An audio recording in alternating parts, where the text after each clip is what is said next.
Good morning. Hey, how we going? You've been in this game before. Does it ever get less exciting? No, I mean every single year. It's going on my sixth SC and UCLA game. Every year, I mean, it's special. I mean, you always talk about it years before. I mean, even in the off season, I was like, I just can't wait for the SC game. So no, it doesn't get less exciting every year that I play it. What is the? Go ahead. You've been a part of this rivalry. How do you explain it to the guys that have not been a part of it? How do you describe what that feeling is when you step on the field and you're matching up against USC? I would say like you would try to prepare them throughout the week. Obviously, like no wearing red, like don't even talk about that. You know what I'm saying?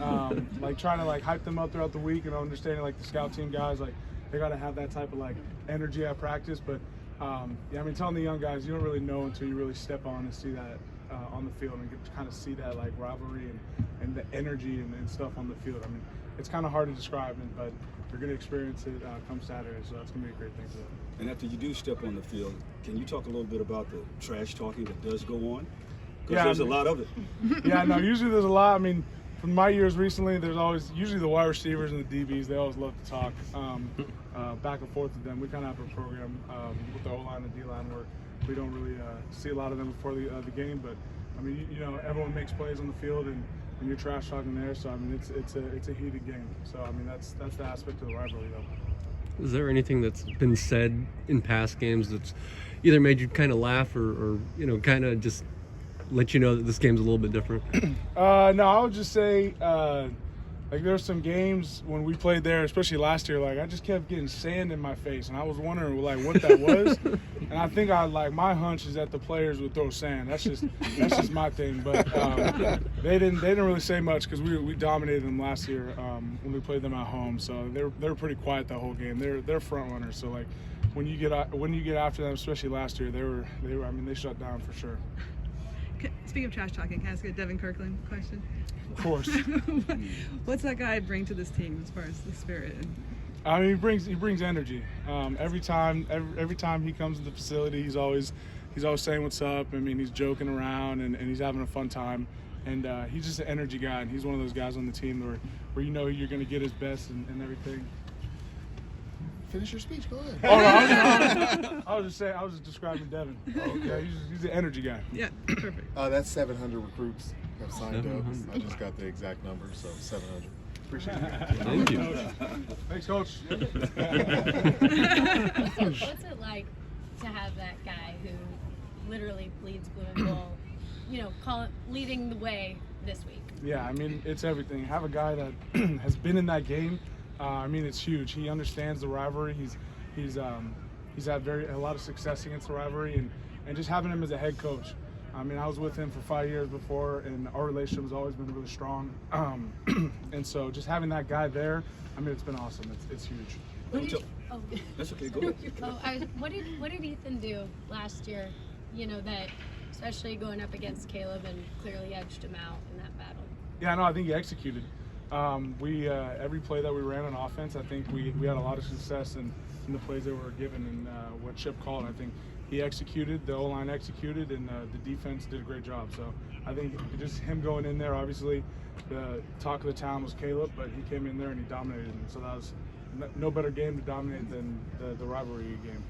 What does it tell you about this rivalry when UCLA has maybe 600-700 recruits that are going to come and watch it? Yeah, I know, it's huge. I mean, like I said, UCLA needs to keep the Cali recruits in Cali. I think that's one of the biggest things, and I think that every coach continues to try to work on that, and no better way to go out there and for us to dominate the game, saying that UCLA is there, we're here to stay in the Big Ten, and it's a championship type program. I think that's huge with especially the talent that California has, keeping that talent in state and making UCLA better. Yeah, the confidence that Deshaun seems to have given you guys. Can you speak to that? Yeah, no, I mean, it's one of those guys where you go out in the practice field and you want to play for him, right? And he's been in that game, and just knowing that and knowing that, look, he gives us all the tools that we need to go out there and execute. I mean, it kind of puts the pressure off our shoulders. We can just go out there and play free and play fast. What do you tell the fans?